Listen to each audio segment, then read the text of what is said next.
Ladies and gentlemen, thank you for joining me once again, and welcome back to the Battle for Wesnoth Amateurs Cup.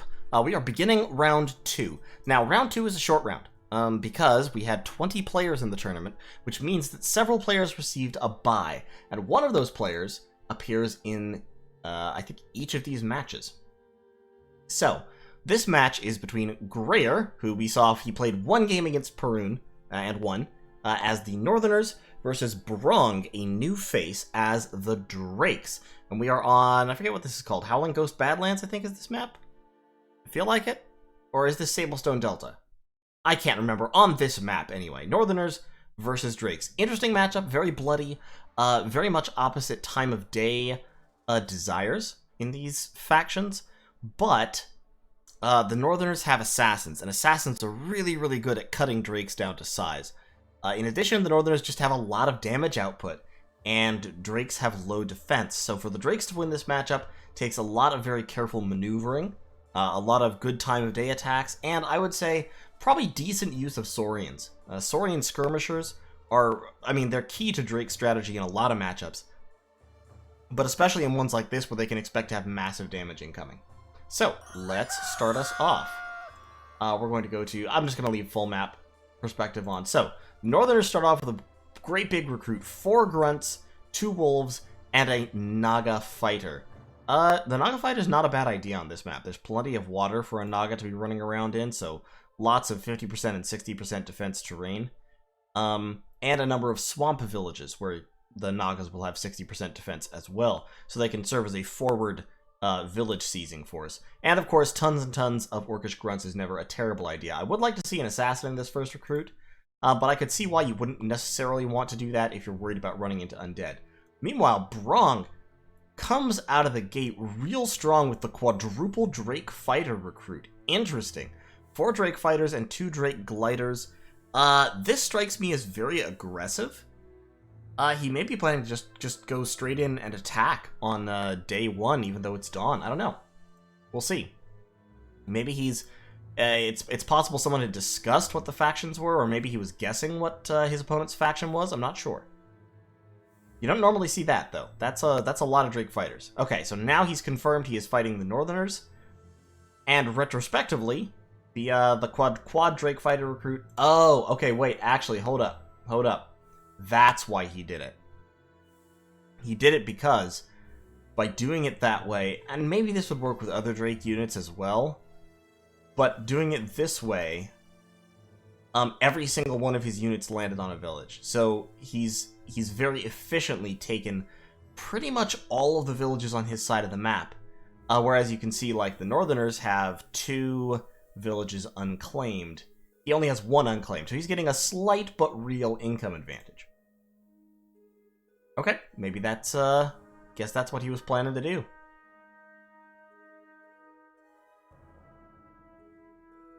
Alright, Greyr has recruited a little bit of dancing going on, no real fighting yet. The Drakes are just shifting around, kind of holding their territory. They can't recruit anything else, only have 18 gold. The Northerners have recruited a archer, an Orcish archer. Orcish archers are pretty decent in this matchup. Ranged pierce damage works okay on Drakes. It is nighttime. Let's see if Greyr goes in for a cheeky attack. He's taking a forward position, but he's not actually attacking just yet. The Drakes, however, are pushing hard on this side in response to the Northerners pushing hard on this side. Having all these units over here means that there's not many units over here, just inherently.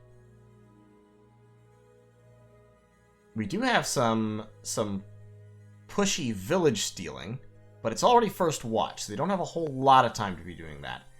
And the Northerners are retaliating with some village stealing of their own. So, right now, places of interest. The Drakes are just retreating before this advance right now. They just don't want to fight for Orcish grunts during the nighttime. During the daytime, however, 2 Drake burners and a fighter plus this Drake flare will absolutely be able to take this force on during the daytime. So these guys aren't really going to get anywhere, I guess is my point. Especially because they have a Drake fighter behind them that they can't reach this turn. So this whole force just needs to pull back right now. Up here, These two Drake fighters, I think, are in a pretty decent position still. I mean, yes, they can be attacked by Greyr, the troll, and he could potentially do a lot of damage since they only have 40% or 30% defense. But even so, I don't know. They'll do some retaliatory damage. He might lose a Drake fighter if he sticks around up here, but I don't think he's gonna.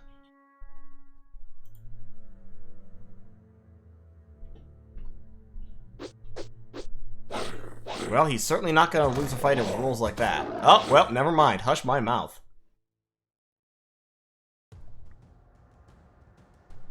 So, lots and lots of villages in Northerner hands right now, but still not sure they're actually in a dominant position.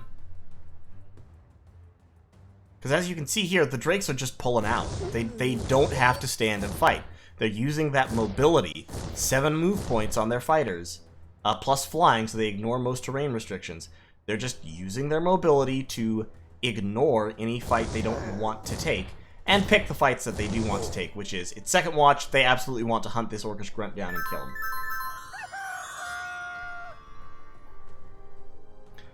The Northerners have... So, pause real quick. This is always, or usually, a bad sign. The Northerners have 40 gold built up. That's a lot of gold. They don't need all that gold. They should be spending all that gold on stuff. I think he's planning to move these Orcish Grunts up here to try and fight this Drake Burner, which is a fine idea, but not right now. Right now, he needs to get out. These 3 units may all already be dead, because that Drake mobility means they're going to be caught. The safest thing to do would be just to retreat this guy over there, retreat the Wolf Rider along with him. This guy can't pull out because he's fighting, so he's a lost cause. That's 12 gold lost. But the 12 gold lost, I think, can be compensated for just by the amount of money that Greyr has gone up by taking all those villages. So I think he's still in a fine place, especially if he can somehow manage to lock down and kill one of these Drakes in the middle. But I don't think he has units positioned to do that. So I think he's just going to lose this Orcish Grunt and not really get anything for it. Except the money from the push, which is, you know... I guess the money from the push is nothing, but... No, he's going into fight. He should not be going into fight right now.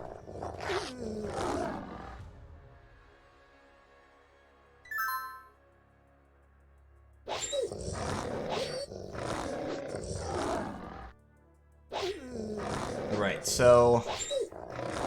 Wolf Rider... down. Orcish Grunt taking tons of damage and not going to be able to escape.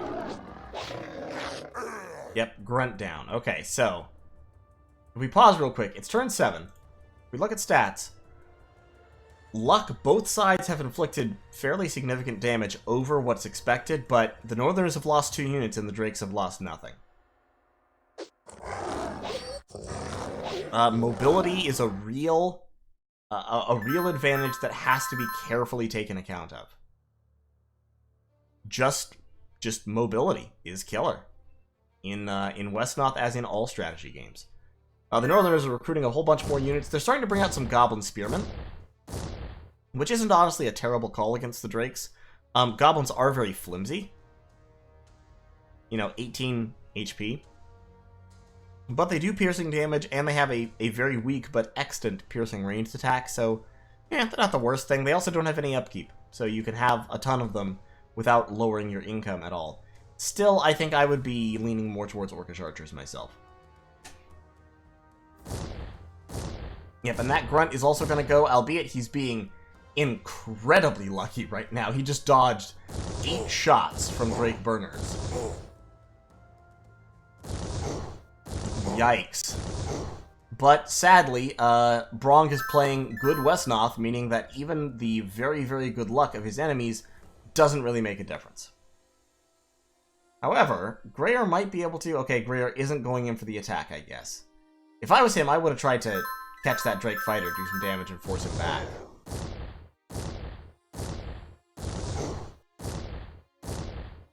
My god, that Grunt.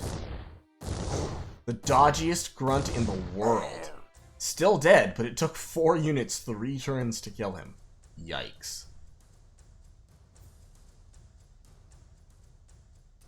Alright, so the Drakes are gathering up. It's nighttime, the traditional time for Northerner pushes. The Northerners do have a lot of force. They've got 15 units on the field right now. So, them pushing, not a terrible idea. The Drakes, by contrast, have only 11 units, so they are outnumbered to a valuable 12 units now. But they are outnumbered to a degree. Although, honestly, pausing real quick, let's look at point of view, the point of view of each team. So both teams can see pretty much where the opponent is, right? You've got this Wolf Rider who has 1, 2, 3, 4, 5, 6, 7, 8, 9 squares of view, so it can see all of that. These grunts up here can see 1, 2, 3, 4, 5, 6. Well, actually, I guess some of the Drakes are just out of their view, but they have to know that they're over here, right? So the Northerner player, Greyr, knows that the Drakes are kind of lined up over here. In his position, I would assemble these guys as a holding force along the terrain, swing all these units down, and try to push the Drakes out of their own fortress. Now, I don't know if he has time for that, is the thing, because it's dusk now. It's going to take him another 2 turns to get into combat, in which case it's going to be second watch. He's only going to have 1 or 2 turns to actually do damage.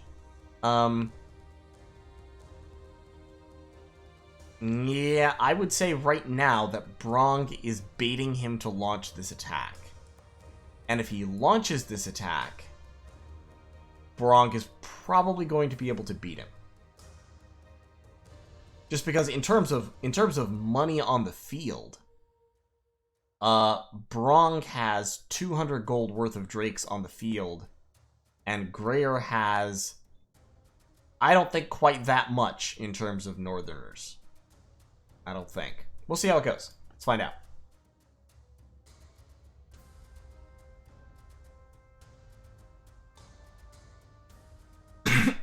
Excuse me.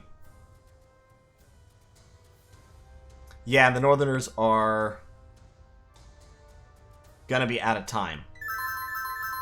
They've got a whole bunch more villages than their enemy. Yikes.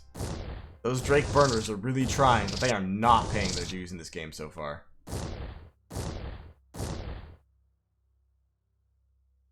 Definitely gonna take a little bit of hurt up there, though, I think. I think it's very, very likely we're gonna see some pain from the Drakes. They're forming a very solid battle line, so by forming this line, they've made themselves impossible to flank, or at least very difficult to flank. They can't still be flanked here, and that's probably what I would say is the thing to do for the Northerners. Get that archer up there, the troll, and the grunt. With the archer, the troll, and the grunt, 7 times 3, 9 times 2, 12 times 2, they might be able to take out Mercelar. If not, they can shift that guy up, take him out, move in here, and try to flank the whole line. But even so, the thing is, there's a whole bunch of Northern units down here that are not fighting anything, except this one Drake fighter, maybe. While up here, 1, 2, 3, 4, 5, 6, 7 Northern units are facing the entire Drake army. So Brongue is in, at the moment, a fairly commanding position. And Greyr, seeing that, is actually pulling back.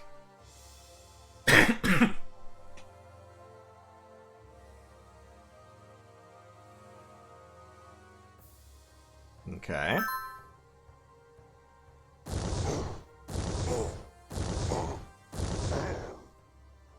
Now we're getting some evening up with the luck here.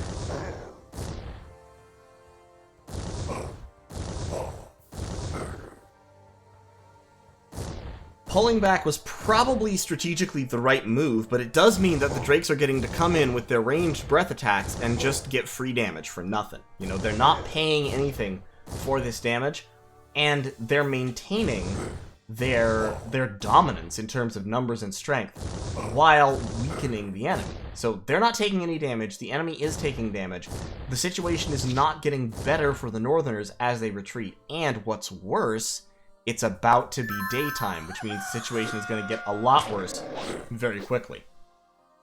So the Northerners have stopped retreating at dawn, just as their damage output reaches towards its nadir, and the damage output of the Northerners moves towards its peak. This is not going to go well for them. In fact, if I was Brongue, at this point I would be throwing drakes directly towards the troll.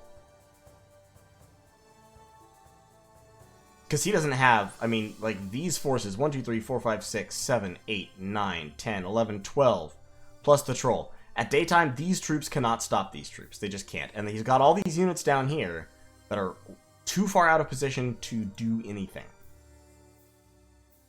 They are stealing Brongue's villages, but at this point, villages don't actually matter. What matters is the fact that the Northerners are locked in a battle that they probably can't win.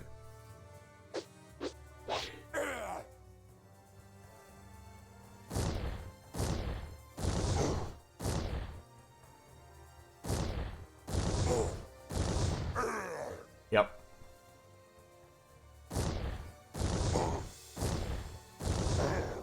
Honestly, I think this can probably be called for Brongue at this point, and what won it for him was his positioning. Was his ability to isolate enemy troops and bring his whole army to bear on a relative fraction of the enemy army. That was what got him in this winning position. And it is distinctly a winning position. Brongue, it should be noted, I don't think has taken a casualty yet. Yeah, he hasn't taken a casualty yet, and he's killed 6 Northerner units.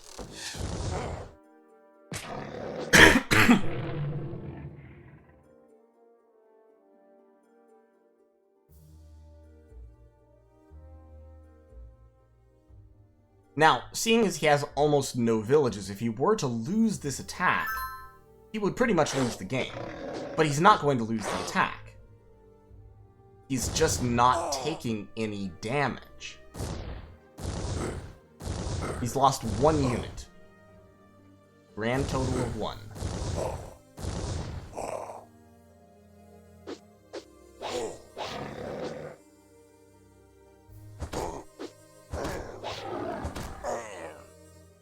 Oof.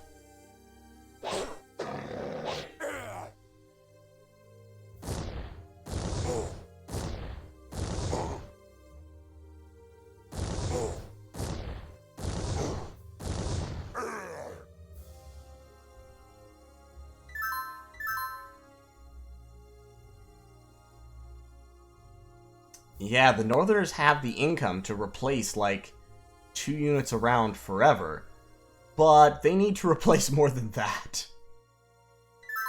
Oh, why did you do that? Okay, well, I guess, I mean, you're fairly safe. Until this guy dies.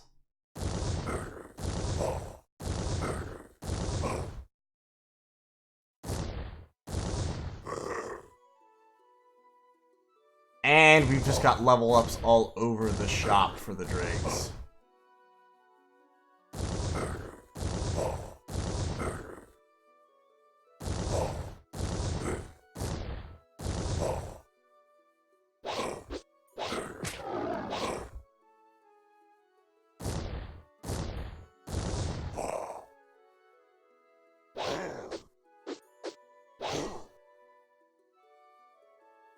This was some quality play from Brongue. I mean, it really was. Like, if we look at the position he's in, normally, a player in this position with his whole army, like, all of his units up far away from his own base, he can't recruit, and he's... Actually, I tell a lie, he's about to be able to recruit again. But normally, if you throw everything into an offensive like this, it's kind of a desperate do-or-die situation. This was never do-or-die for Brongue. He knew what he was doing the whole time, and, like, yes... Technically, at this point, if he doesn't win with this attack, he will lose. But the odds of that are incredibly slim. I'm trying to think of how the Northerners could turn it around at this point. As these units sweep up, if they can keep Greyr alive for about 2 more turns on his fortress with units around him, then they may be able to cripple the Drake army during the nighttime. I suppose. But they would have to be very, very lucky to accomplish that, and I don't think it's gonna happen.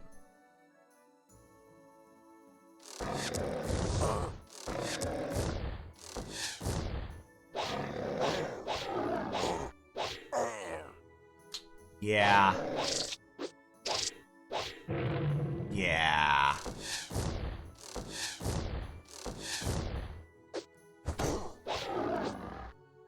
And it... nah. No go. It is over.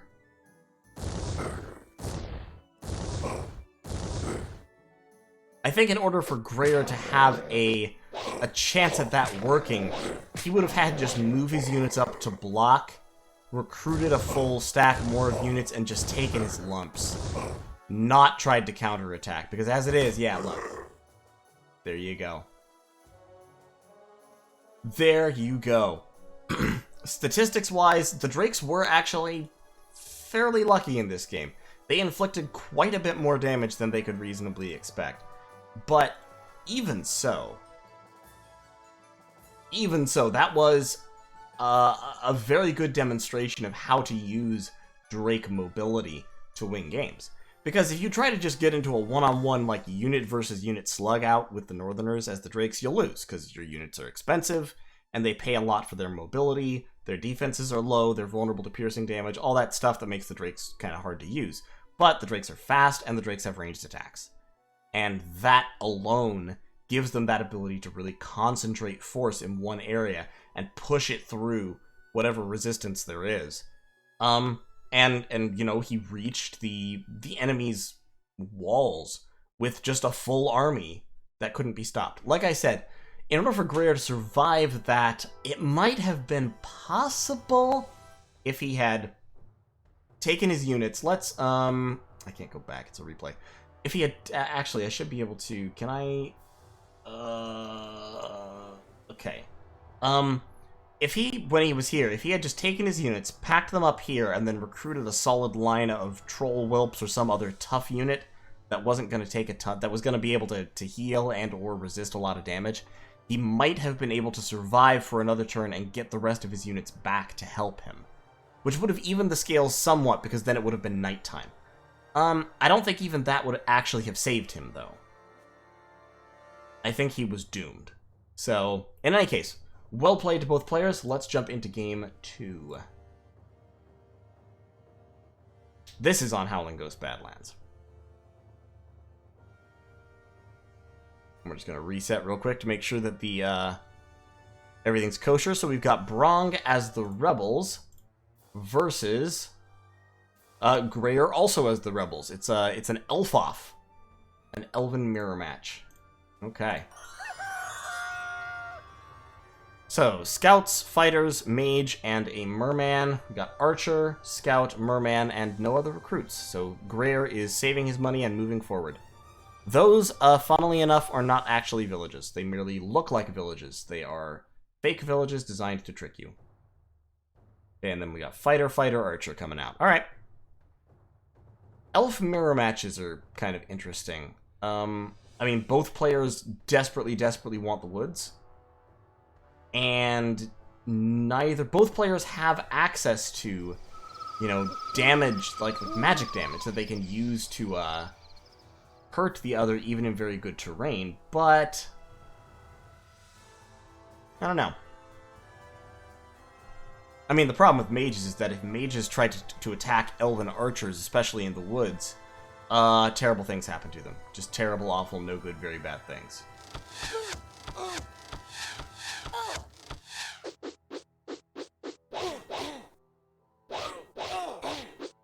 Alright, we've got some force concentration down here against this lone elvish fighter, but there's a lot of units over here that have to be defended against. And that's a dead merman.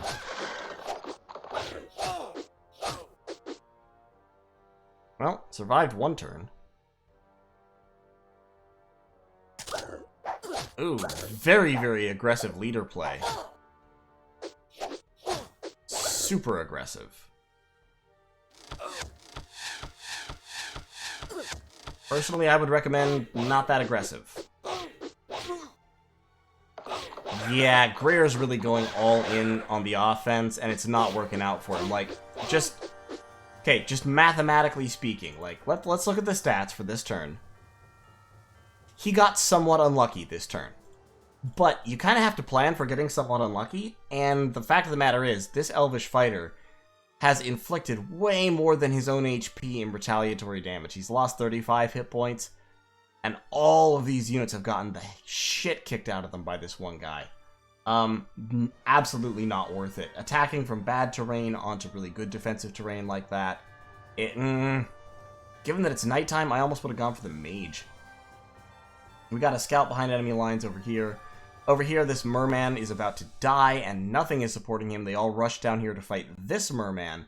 But this merman can escape, and that merman can't.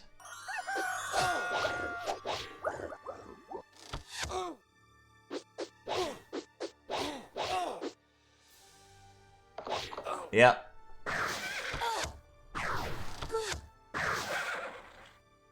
Oh, and here comes the woes. More aggressive leader play, but in this case it's pretty safe because there's just not many blue units left down there. And the merman runs away, so all this effort was wasted. Yeah, Brongue's already won this. Just pausing real quick. This is a mirror match, right? Everybody's units are equivalent. Well, Brongue has 11 of those units. And Greyr has 1, 2, 3, 4, 5, 6, 7, counting his leader. And Brongue has a slight village lead as well. And if we look at kills, of course, Brongue has killed 4 units, and Greyr has killed 0. That over-aggressive attack. The over-aggressive attack is something that will absolutely wipe you out in playing Wesnoth, and it's something that I tend to do way too much. And I get very badly punished for it. In fact, I get very badly punished for that in this tournament, although we haven't seen that yet. Spoiler alert.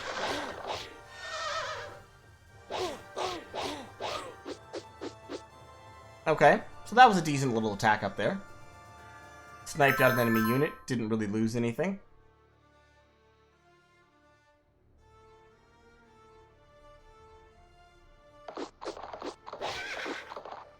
But, yeah. Yeah. Brongue is closing the siege around Greyr at this point, and there really isn't much he can do about it.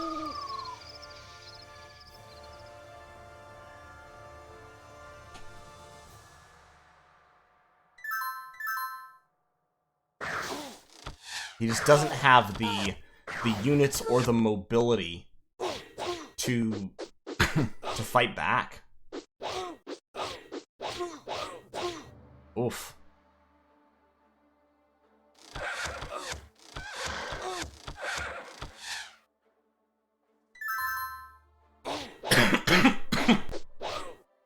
Yep, that's a dead archer up there. I don't know why he didn't use the one with experience. I guess he wanted to take the village.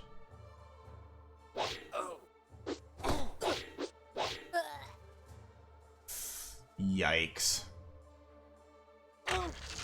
At this point, it's just statistics. I mean, you know, Brongue might get slightly lucky or might not, but either way, he's just not going to lose.